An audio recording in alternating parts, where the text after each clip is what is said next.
Mesdames et messieurs, bonsoir et bienvenue dans cette nouvelle édition de Viva Événement. Tout de suite, le sommaire. Le salaire des fonctionnaires sera toujours payé par l'État.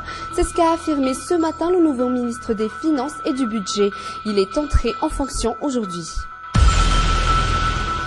Rencontre au sommet entre les 4 chefs d'État, le FFKM de moins en moins précis. Dans son dernier communiqué sorti en début de soirée, aucune date n'est avancée. Aux actualités internationales, l'ouverture de la réunion du G20 à Saint-Pétersbourg en Russie. Les discussions se déroulent sur fond de dissension entre Barack Obama et Vladimir Poutine.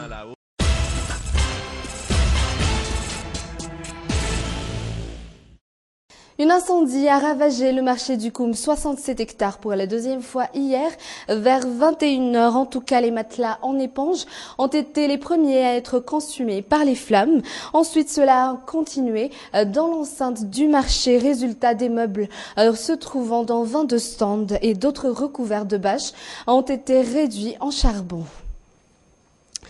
Voilà pour l'incendie d'hier soir, mais comment les propriétaires des stands ont-ils réagi face à ce drame? Tout de suite, les images.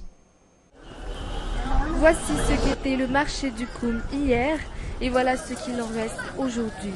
Les meubles ravagés par les flammes, une perte énorme pour les commerçants. L'incendie a commencé hier mercredi vers 21h. Les pertes sont estimées à près de 20 millions d'ariars, une somme qui a assommé les quelques commerçants victimes de ce drame. On m'a appelé vers 21h30, puis à 22h30 pour me prévenir de l'arrivée des pompiers, ensuite pour me dire que tout a été réduit en charbon. Selon les dires, le feu a commencé dans les stands des matelas. Quelle pourrait être l'origine de l'incendie? Les avis sont divisés entre les propriétaires de stands. Les marchands de matelas maintiennent qu'affirmer que le feu a débuté dans leur stand n'est que simple accusation.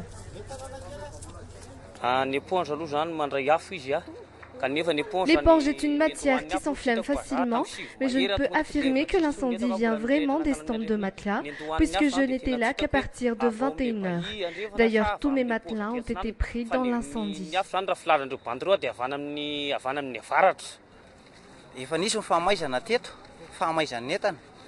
Les stands de matelas ne peuvent pas être la cause de l'incendie à chaque fois, ce n'est que de fausses accusations. Ce n'est pas la première fois que ce marché a été victime des flammes, et mis à part les meubles situés dans l'enceinte du marché, les véhicules appartenant aux habitants du quartier ont également succombé aux flammes. Ce n'est pas la première fois et c'est à cause des matelas. Les responsables au niveau du marché auraient déjà dû prendre des mesures adéquates. Nous voudrions bien que les matelas soient enlevés et remis dans l'enceinte du marché. C'est un danger pour nous tous. La voiture de mon beau-frère a été victime des flammes la première fois. Elle l'est encore cette fois-ci. Aucune assurance ne paiera les dégâts et c'est toujours à cause des matelas. Des pertes dues à un incendie dont la cause est incertaine.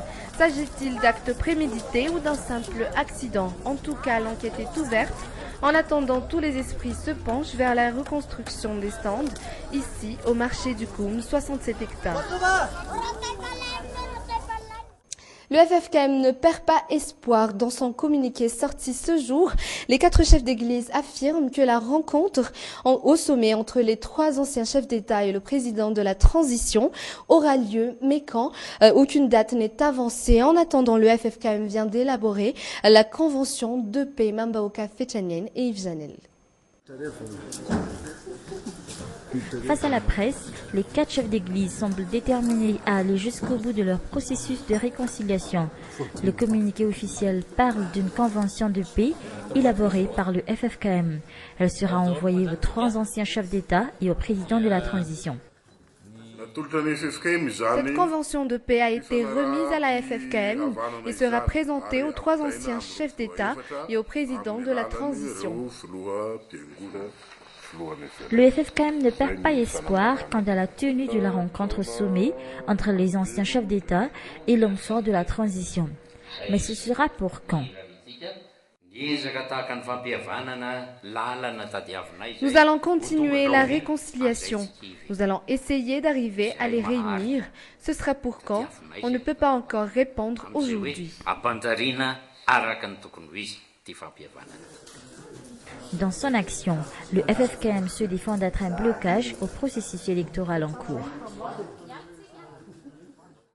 Peu d'informations parviennent aux électeurs dans les communes environnantes concernant les candidats à la présidentielle, mais la plupart affirment vouloir voter malgré tout. Côté technique, les préparatifs vont bon train, du moins pour la commune de Soavn, où nos journalistes ont réalisé ce reportage. Armi Sarah Koutpe et Nzara Ranjiansu.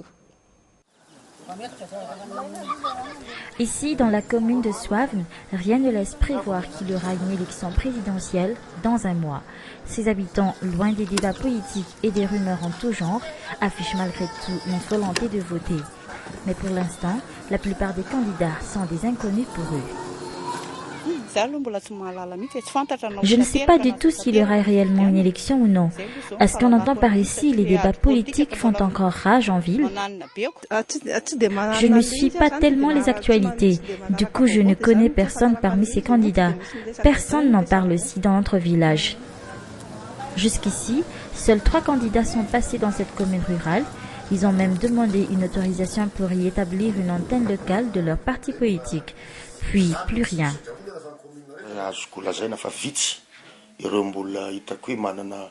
Beaucoup d'entre eux n'osent pas se dévoiler en public. Il n'y a pratiquement pas d'activité politique dans notre région. Côté technique, les préparatifs avancent à grands pas, entre autres la confection de la liste électorale et la carte d'identité nationale. Seul problème pour le responsable à Soavn, le tableau d'affichage réservé à la propagande. On peut le mettre à cet endroit. Ici, il sera éclairé par le poteau électrique. On estime à 34 mètres la longueur du tableau d'affichage de ce scrutin présidentiel. Pour le réaliser, il faut une centaine de planches, de bois ronds et de clous. Aucun budget n'est alloué à cette infrastructure pour ce Fukuntan de Soavn. Nous n'avons pas le fonds nécessaire à la réalisation de ce tableau d'affichage. C'est pourquoi nous lançons un appel à l'État pour qu'on nous donne le moyen de le faire. La commune rurale de Soavn compte 6 000 électeurs répartis dans 5 Fukuntans et dans 5 bureaux de vote. Elle dispose d'un budget de 1 milliard d'ariar à utiliser pour le scrutin du 25 octobre prochain. La passation de pouvoir entre l'ancien et l'actuel ministre des Finances et du Budget s'est faite ce matin et Radzon Armapian explique qu'il va combattre le mal dans le pays. L'Antounien Rassoulursan, quant à lui, souligne sa volonté de mener son département jusqu'à la 4e République. Explication avec Armi Sarah Koutpe et Nzara Ranjiansu.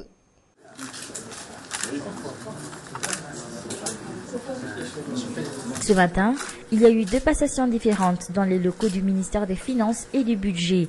D'abord, les formalités administratives, la passation de service entre l'ancien et le nouvel homme fort de ce ministère, puis les adieux du démissionnaire et la réception de nouveaux ministres par les employés.